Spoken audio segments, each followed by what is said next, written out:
Welcome everyone to MailFuzz TV. I am Peter, and today I'm going to be talking about Kevin Can F Himself, Season 1, Episode 5. It's called New Patti. So spoilers for the episode as always, and this is a Patreon-sponsored review, so thank you very much to Alison for making the pick. So last episode was the road trip. They're driving back from that at the start here, when they're having a chat about what's just happened, where Patti's kind of saying, you're not really going to kill him, you're going through a phase, you're going through like a moment, but it's not going to happen. And Alison is determined that it is.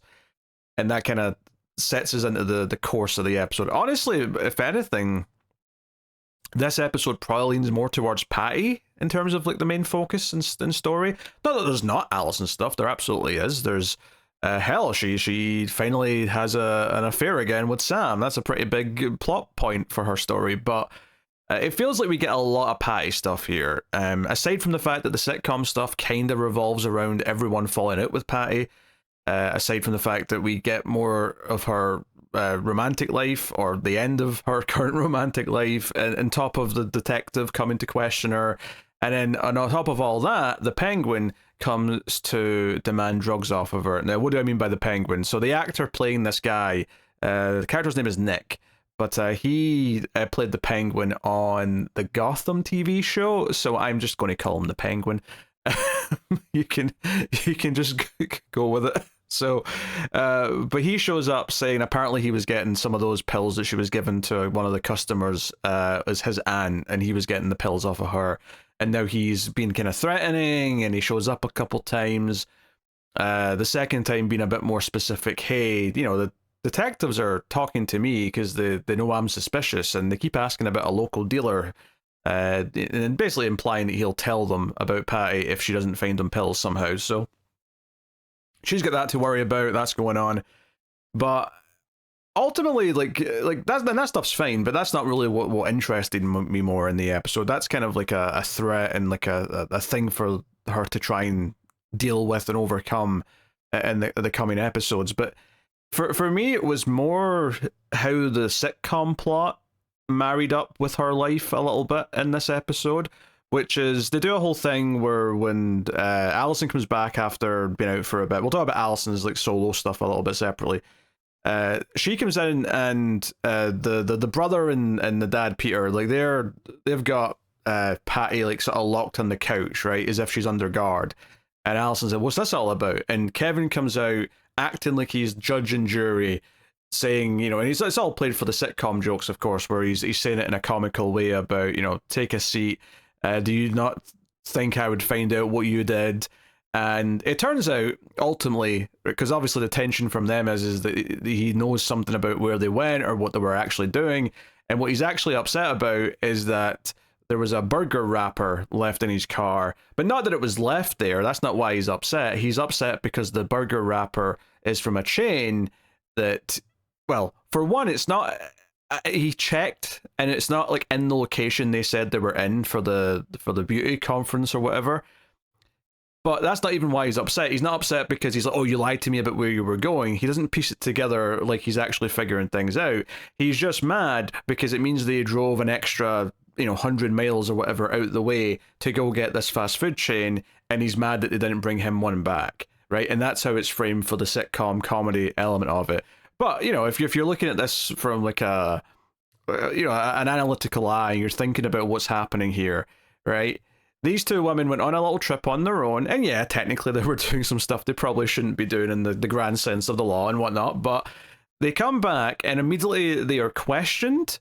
He ostracizes Patti, says that she's out of the group and that she's banned from the house, which she just kind of says, I don't care, to up front, but it does bother her a little bit later on when she's starting to feel kind of more alone. But I think more importantly here is that this kind of fits into everything Alison was saying about Kevin last episode, where he kind of ruins your life or takes things that are yours if you do something that he doesn't like. So, well, it's presented in a very sitcom-y way. You can kind of just read this as, no, his wife was off doing something on her own, and he's interrogating her and her friend.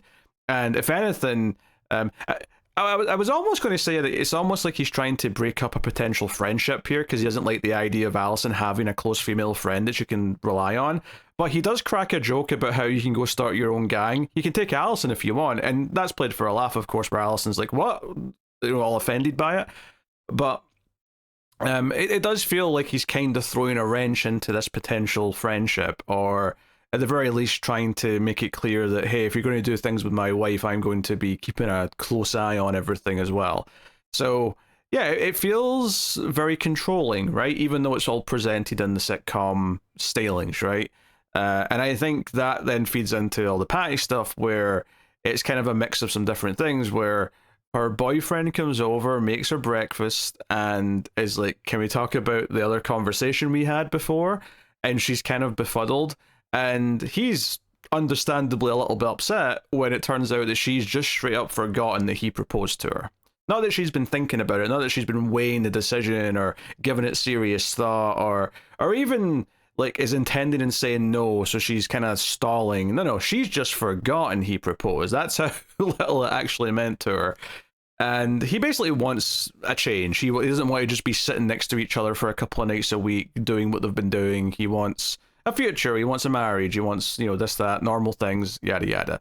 And she's, well, what we have is fine. And he's like, I don't want fine, right? If this is all it's going to be, then we're done. And she says fine, and it ends there and then. And he's seemingly upset that she doesn't seem too fussed about that, even though I think deep down she is, but she puts on the I don't care face because that's kind of her default. So I think that this is, their relationship's kind of interesting to me, now that we've had a little bit more of it.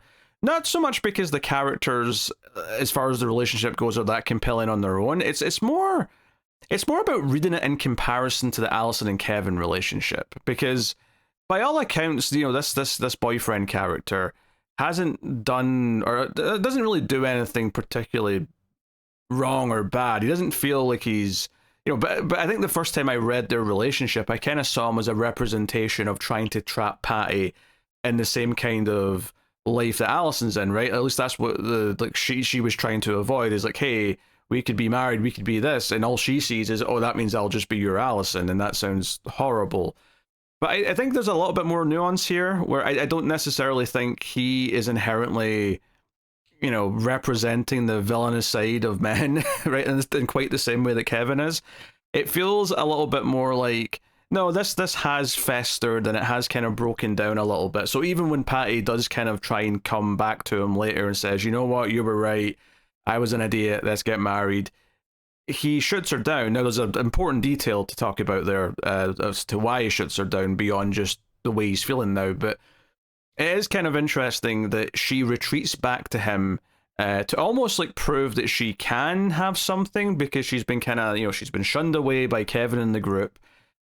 She's lost her drug dealing career. It feels like she is going to him as some kind of safety net. So it's not like, I don't think you blame him for his choice to say, no, we're definitely still broken up, we're done. The interesting part, though, for everything else in that conversation, though, is that he brings up that Kevin called him and told him what a manipulative and awful person she was and what she did. And Patti rightfully says, but he's an idiot, you can't listen to him. But I do think it's interesting, this idea that Kevin didn't just like tell her he didn't want to speak to her anymore and got rid of her, which, as over dramatic as it is, he's got a right to not want to see someone if he doesn't want to. He actively called other people in her life to try and blacklist her, right? This is what corrupt, rich businessmen do when they're trying to silence a woman who they've had an affair with, or who refused them, or whatever else. This is that type of behavior. But he's a schlub. But he's calling around and saying, hey, you should probably dump that Patti. I mean, she's awful. Everyone should know that she's awful because she wronged me. She didn't bring me a burger back. And obviously we can sit here and talk about, is it really about the burger? Is it more about this idea that she's helping Allison have a semblance of independence, perhaps, and he's recognizing that? Even if he doesn't consciously realize that himself, there's thoughts to be had there. But I think it's a very interesting point to bring up here, is him effectively, even though he recognizes that he shouldn't listen to Kevin, he does say, well, yeah, but I realized as he was saying that I don't really believe you went to where you said you went to. And I looked it up. There was no convention. And it occurred to me that I don't really know what you do with Allison or what you do when you're not seeing me. I know very little about you. So, yeah, I mean, they have a breakup, and it kind of feels like, I think this one is kind of another good example of, like, we're kind of seeing the analysis here of how in some ways Patti contributed to this, right? I think a lot of this guy's feelings are you know, I think there's a place of validity for them. And that's not to say that I think he's, like, you know, completely a victim here and that he's even that likable as he's saying all this. He's kind of not, actually. He's kind of in this weird middle ground where I find him kind of unlikable, even though I think he has rightful gripes with many of the things that he's bringing up. But maybe that's kind of the point, is that it's like we're not supposed to see one of these two people as the good guy and the bad guy, as it were. It's more a little bit about thinking as to why either of them feel this way. And we can recognize that Patti, you know, sort of closes herself up the way she does, and she tries to keep herself safe by saying that things can't get better and can't change. I think a nice contrast to that, actually, is the scene with Allison in this episode, where she quits her job, which happens after, well, Patti comes to see her to talk about the detective and get drunk, but this guy bumps into Allison kind of and doesn't apologize. He just kind of like pushes past her, and Allison demands an apology, and he eventually says, fine, I'm sorry, I said it, there you go. And then, but then he calls her a bitch, and it escalates, and her manager comes out and is very apologetic to the customer. And Allison said, what the hell? Why are you, like, giving him free stuff and being apologetic? He's been, he's been rude. He pushed into me. He called me a bitch. Like, you should be sticking up for my rights, your employee who you've known for a long time, instead of the stranger. And her manager just says, like, I know they can be awful, but this is just what you put up with in here, every day. You just have to accept it. She says, you have to accept how shitty things are, and you can't do anything to change it. You have to accept that this is an abusive part of your life that you cannot change. And that's the moment where you just see it on Allison's face, and then she chooses to quit. It's reminding her too much of her marriage. This idea that, like, you just have to accept that this is where you are and you cannot change it. You have to accept all the shit in the world, and that's just the way things are. And that's what prompts the quitting. And not just the quitting, she storms all the way over to the diner, asks to speak to Sam in the back, and immediately starts kissing him, pretty much. And yeah, it's a big moment. He also offers her a job after the fact. She also says, I'm not wallpaper. That's something that Patti said to her on the drive home at the start, which she didn't really like very much. And but she also kind of doubles back a little bit when Sam starts asking questions. She's like, oh God, what have I done? Am I going to have to rely on Kevin for an allowance? I need my own money. And that's when he offers her a job. He says he's been looking for someone anyway. Even though there's an unhealthy element to here, right? We have, like, her working with him again, and they're basically rekindling what they had when they were young. I don't know if they were teenagers or a little bit older at the time, but they're basically back to working together and sneaking sexcapades, after hours or in the office, and probably easier than it used to be since he's the manager and owns the place now. And we did get a reminder as well of his wife. She was in an earlier scene. In fact, that's the other big thing here, is that Allison's first attempt to rebel or get some revenge or just sort of take something for herself this episode backfires a little bit. Where she is in that beauty shop again. She wants some foundation, mainly to cover up the fact that she got a bruise when that guy fell on her last episode, and she doesn't want to, Kevin, have to explain it to Kevin, right? And Patti kind of grills her a little bit, saying, hey, some mastermind you would be, just cover it up. So she comes to this store and runs into Sam's wife, who is like, oh my God, I'm so happy to see you, we should hang out sometime, isn't this place great, blah blah. She does say at one point though that the foundation she's holding would cover up any kind of under eye stuff, and the woman in the store, the employee, snickers at it, and just kind of further motivates this idea that Allison, is like, for whatever reason, she becomes a punching bag in this store.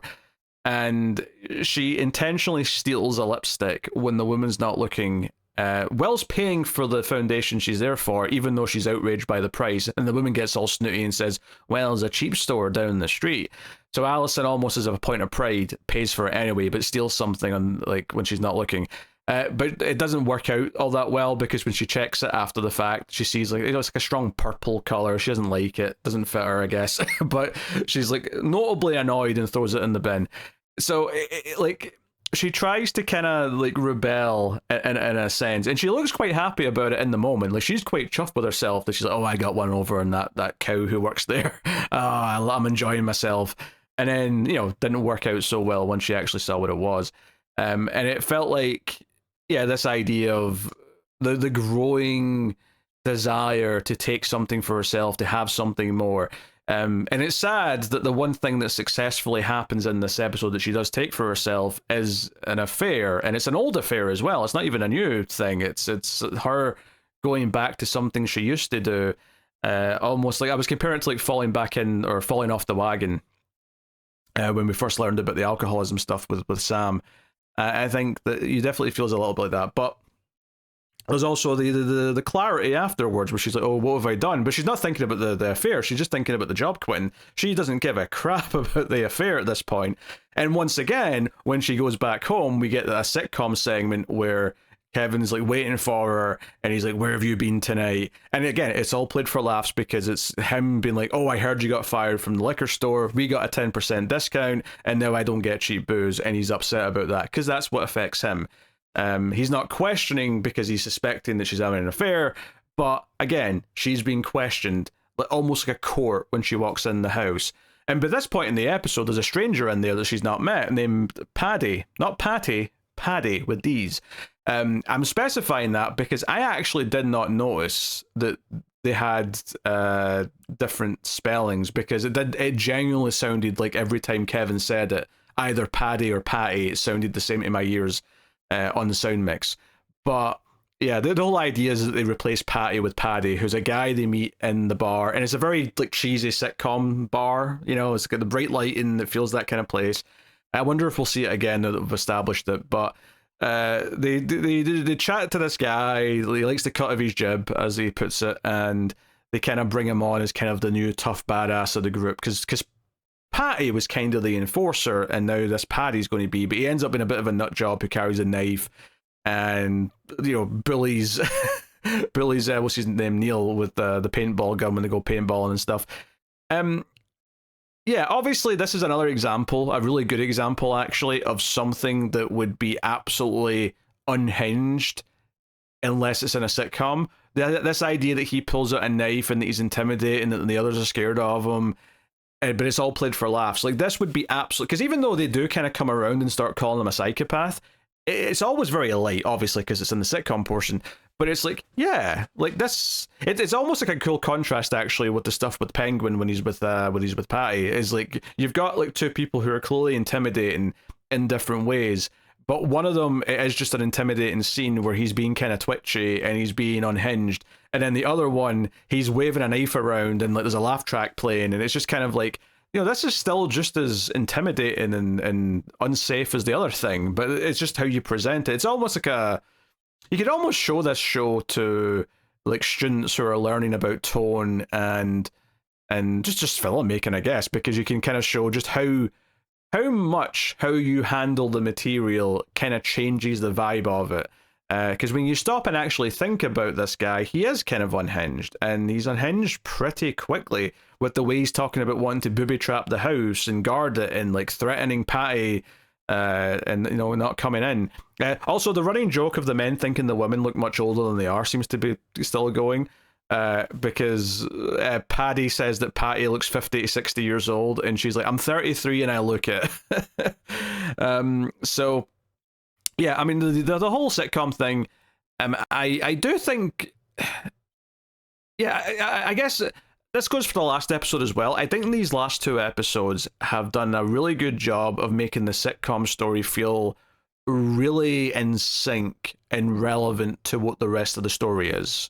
Like, I really felt that in the last one with the escape room, and I felt it here with this one, where it's, we've got similar things happening in both stories, but we're seeing very different versions of it, and it's kind of using the sitcom here to show how Kevin's like grilling Patti and Allison about where they've been and what they've been doing, but it's all presented in this subtle light way, so it's not super uncomfortable unless you really think about it too hard. But you could imagine the uncomfortable version of these scenes where it's just as dark as the rest of the episode, and they come in and he's like demanding answers and being threatening or whatever it might be. It's like, I think it's maybe a good example of a show that has a